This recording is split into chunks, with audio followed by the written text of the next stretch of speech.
day, ladies and gentlemen, little sisters and brothers. Allow me to ask you a question, gentle strangers. Do you believe the scriptures to be the word of my God? I mean, when he tells us that he will do certain things to us as marks and wonders so that you and I could identify not only ourselves, but most importantly, we are identifying those that are not us. My question is, do you believe what is written, or do you believe your eyes and ears?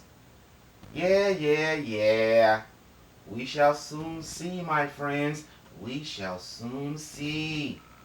And to all the prudes out there, I have these images for a specific reason that hopefully you will perceive towards the end.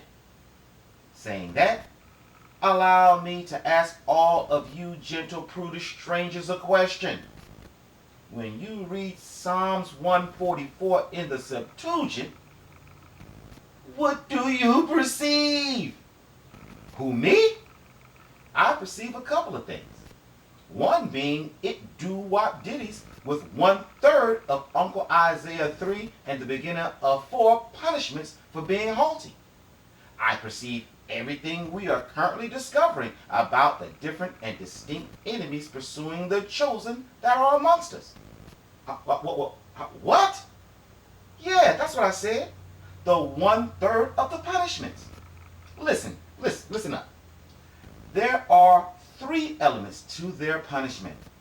The mental breakdown, where a haughty person must now submit to the person they were being haughty over. The trinkets, like the other scriptures attest, that will be eaten away like a moth. And the 1/3 punishment we have started to see manifest before our very eyes now. The physical superficial attribute punishment, where baldness and the taking away of the natural girdle, etc., will take place. Again, this will be as a moth eats, so it will come in time, but it will surely come and be complete. That brings me to the other thing I perceive. But I must yet again beseech thee. No. At this point, I pray thee to tell me not nay, and allow me to ask you if you remember when we deduced through the scriptures. The Egyptians were, let's just say, great of flesh, and the Assyrians were not only hung like ponies, they seemed to be some sort of chimeras. And when we added the fact the Egyptians and other depicted women, and most importantly, children, migration, we deduced,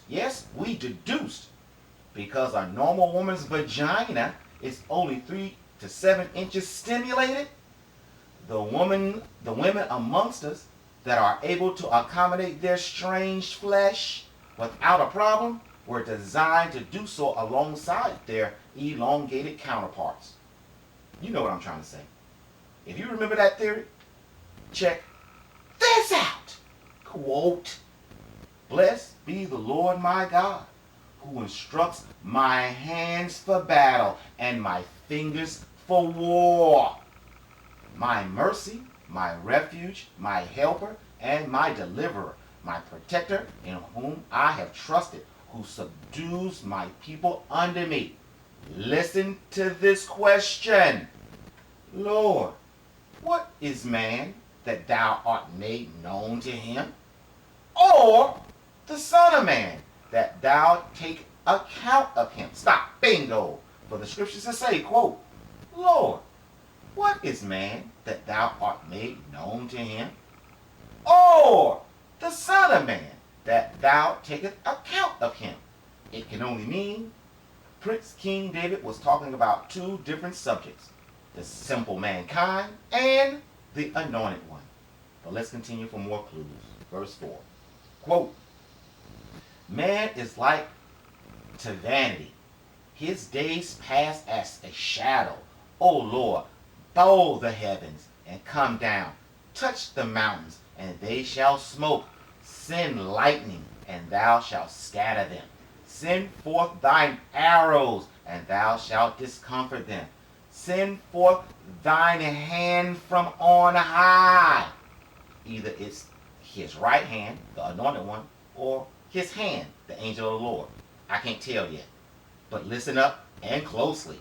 Quote, send forth thy hand on high, rescue me, comma, and deliver me out of the great waters, comma, out of the hand of strange children, whose mouths have spoken vanity, and their right hand is a right hand of iniquity. Stop. Bingo, I told you.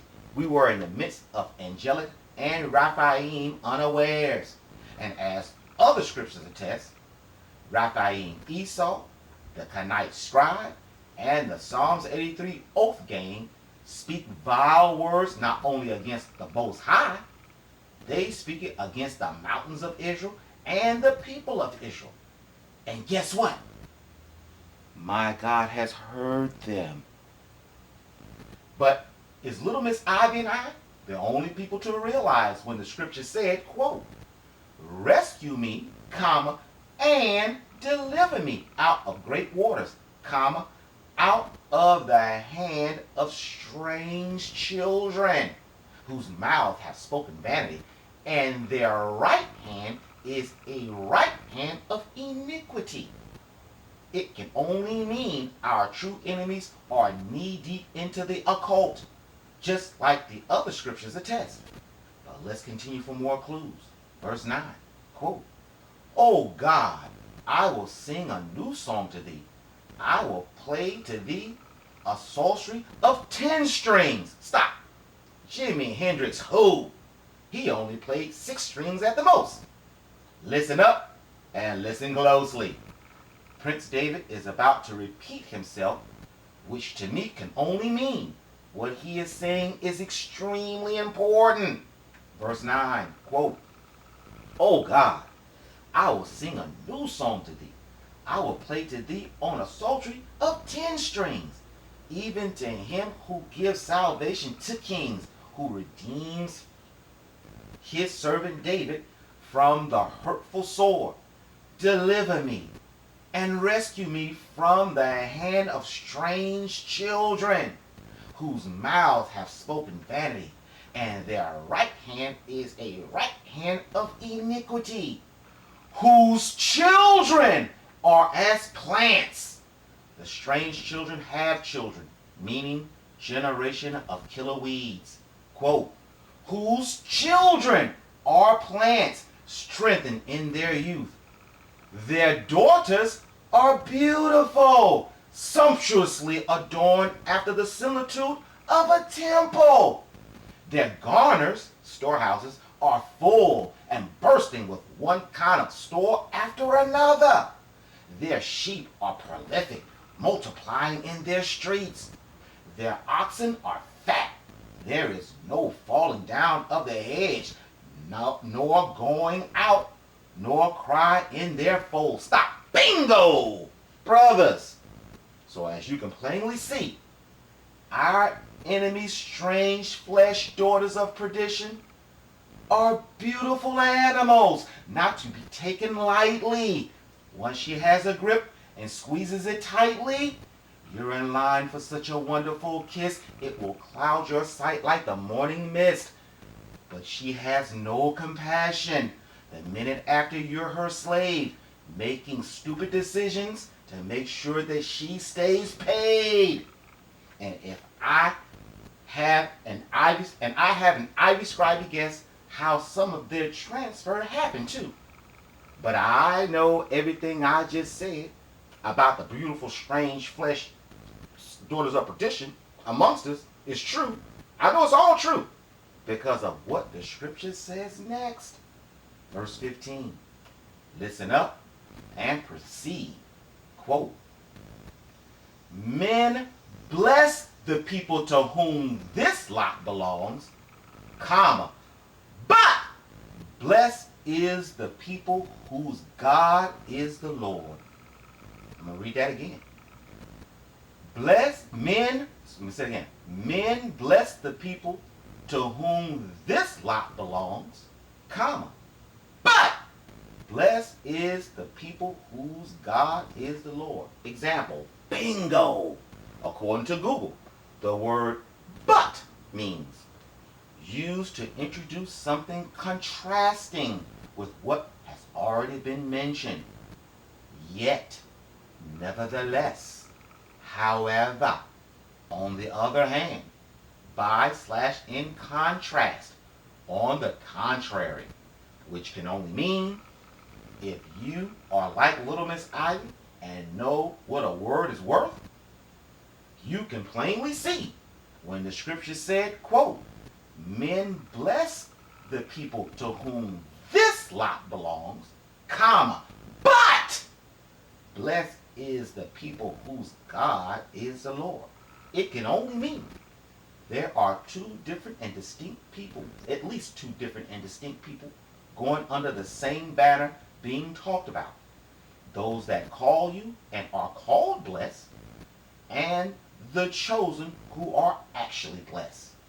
Which can only mean, when looking at the world through the scriptures and not your eyes, brothers, let me put it to you like this.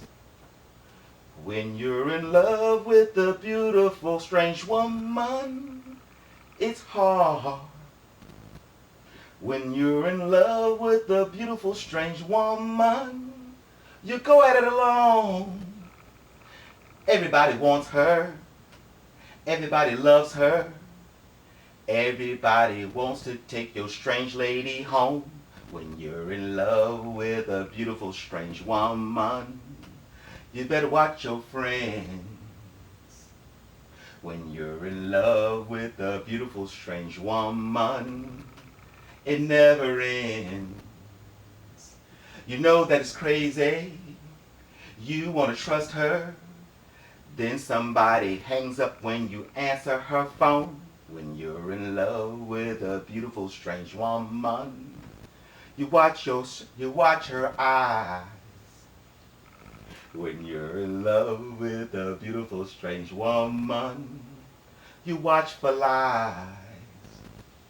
Everybody tempts her. Everybody tells her she's the most beautiful, strange woman they know.